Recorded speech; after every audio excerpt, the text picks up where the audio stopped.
It all began with whispers. The kind of whispers that circle late-night Twitter feeds and deep-dive fan forums. The kind that never feel like they will explode into the mainstream until, suddenly, they do.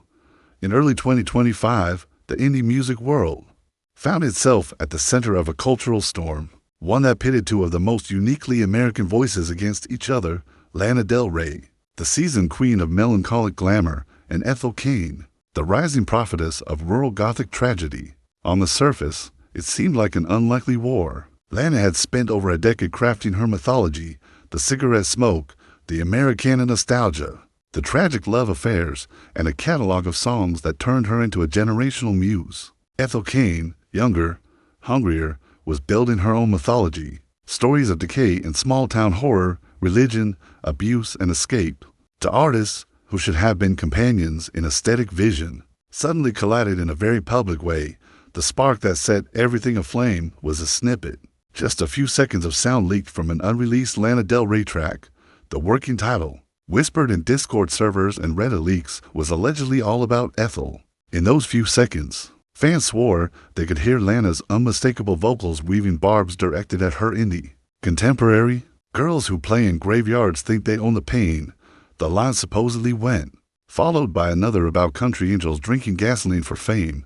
It was cryptic, poetic, typical Lana, but the implications were impossible to ignore. It didn't take long for speculation to spread. Was this a diss? Was Lana Del Rey, the godmother of aestheticized melancholy, taking aim at Ethel Cain, the young visionary many critics had been calling her heir? Within hours of the leak spreading across TikTok and X, the internet had chosen sides. Hashtags trended, memes were made, and the feud, whether real or exaggerated by the public's hunger for conflict, had officially begun. Ethel Cain's reaction came swiftly, not through a diss track, but through social media. She posted on Instagram, first cryptically, then with more clarity, about being blocked by Lana. Funny how idols show their fangs, she wrote in one story, a line that became instantly viral. Screenshots spread, people dissected every word, every emoji, every cryptic piece of punctuation. Ethel, who had always been raw and unfiltered with her fanbase, didn't back down. She alluded to past criticism she had received about being too much like Lana, indebted to Del Rey's blueprint, but instead of denying it, she leaned into it. If I'm a reflection, she wrote in another post, it's only because mirrors were built before me. It was a sharp, poetic jab, one that positioned her not as an imitator, but as the evolution of what Lana had started. Fans of both artists flooded timelines with think pieces and hot takes. Some argued that Lana had every right to defend her throne, that the comparisons had become unbearable, and that Ethel's imagery small-town Americana, doomed love, religious trauma was encroaching on Lana's carefully curated territory. Others argued that Lana was punching down, that she was threatened by a younger artist who was finally speaking to a generation of listeners who craved something rawer, darker, less glamorous, and more brutally real. Ethel Cain's fanbase, devoted and cult-like, rallied behind her, framing her as the underdog fighting against the industry giant. Lana's fanbase, older and battle-tested, defended her legacy with venom. What emerged was not just a feud between the artists, but a generational clash over the meaning of authenticity in American music. The media poured gasoline on the fire. Teen Vogue, Rolling Stone, Pitchfork, even mainstream outlets like CNN, all began covering the drama. Writers framed it as a culture war within indie music. Some articles speculated that the feud wasn't even real, that both sides were playing into the spectacle of virality, using the public's obsession with beef to drive streams and attention. But then came Nicki Minaj, of all people, out of nowhere. She inserted herself into the drama on X, tweeting, "Y'all can never question Lana's pen. Ever?" The tweet was screenshotted, dissected, and replayed across fan circles for days. Suddenly, what seemed like an insular indie spat had the blessing or the curse of one of hip-hop's most notorious instigators. With Nicki's involvement, the feud had broken through the glass ceiling of niche internet drama into full-fledged pop culture. But beyond the gossip, there was a deeper story unfolding, one that spoke to the way women in music are constantly positioned against each other. Lana Del Rey had spent years fighting accusations of being inauthentic, of glamorizing weakness, of packaging sadness into something consumable for the masses. Critics accused her of creating a template for a generation of sad girls who smoked too much and romanticized abuse. And now, here was Ethel Cain, a woman whose entire discography was drenched in pain and trauma, but delivered without the glamorous sheen. Where Lana's sadness was cinematic, Ethel's was brutal. Where Lana sang about doomed Hollywood starlets, Ethel sang about backwoods abuse survivors. The comparisons weren't baseless, but to Lana, they felt like a theft. To Ethel, they felt like the inevitable burden of a woman coming of age in the shadow of another's success. As the weeks went by, both women doubled down in subtle, artistic ways. Lana posted cryptic lines from her poetry collection on her socials.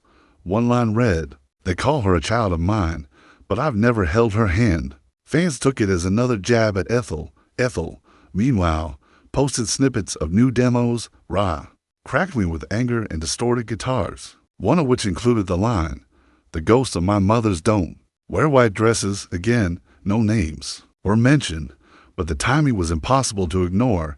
Every move became a chess piece. Every lyric, every post, every like or block on social media was analyzed under a microscope. In a digital age where silence is as loud as a shout, both artists played the game masterfully. The narrative reached its peak when a leaked recording from an industry insider suggested that Lana had intended to perform the alleged diss track live at Coachella 2025. The rumor alone caused ticket prices to spike and Twitter spaces to fill with speculation. When the festival arrived, all eyes were on her set. Fans waited, breath held, to see if she would go through with it. Halfway through the set, she paused between songs and said, with a sly smile, "Sometimes you've got to remind the kids who built the house." The crowd roared. She didn't perform the leaked track, but the message was clear. It was a claim of ownership, a staking of territory. Lana was reminding the world that before Ethel Cain, before the wave of indie sad girls, there was her. Ethel's response was not immediate, but when it came, it was devastating. In an interview with an independent Zion, she spoke candidly about the feud for the first time. "I grew up on Lana's music," she admitted. "She taught me how to romanticize survival, how to find beauty in pain. But beauty and pain are not trademarks. They're not something one woman owns forever. My story is mine, and if people see similarities, maybe it's because we've lived through the same country, the same wounds, but I won't apologize for telling my truth." The quote went viral. It was eloquent, vulnerable, and cutting all at once. Ethel had reframed the feud, not as a battle for authenticity, but as a commentary on how trauma itself becomes commodified and policed in the music industry. By the end of summer 2025, the feud showed no signs of cooling. Think pieces had evolved from gossip into cultural analysis. Was this about jealousy? Was it about artistic ownership? Was it about generational insecurity? Or was it simply two women forced into opposition because the music industry and its consumers thrive on spectacle? Fans debated endlessly, but the truth remained murky. What was clear, however, was that both artists were benefiting. Streams for Lana's entire catalog skyrocketed. Ethel Cain's monthly listeners doubled. Both were selling out shows at record pace. And in the strange logic of the digital age, the feud, real or constructed, had become the best marketing campaign either could have hoped for. Yet underneath the noise, there was also something tragic about it.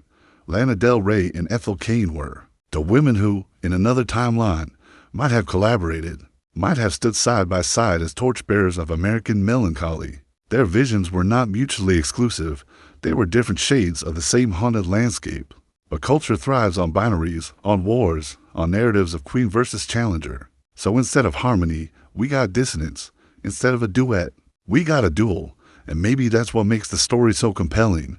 It's not just about music. It's about power, identity, and the endless cycle of women in art being pitted against each other. It's about generational change, about the fear of being replaced, and the hunger to carve out one's own place in history. Lana Del Rey versus Ethel Cain will go down, not just as a feud, but as a cultural moment that revealed as much about U.S., the audience, as it did about them, because in the end, the war was never just between the artists, it was between nostalgia and progress, between the cinematic and the raw, between the queen and the heir apparent, and like all wars in music, the real winner was the spectacle itself.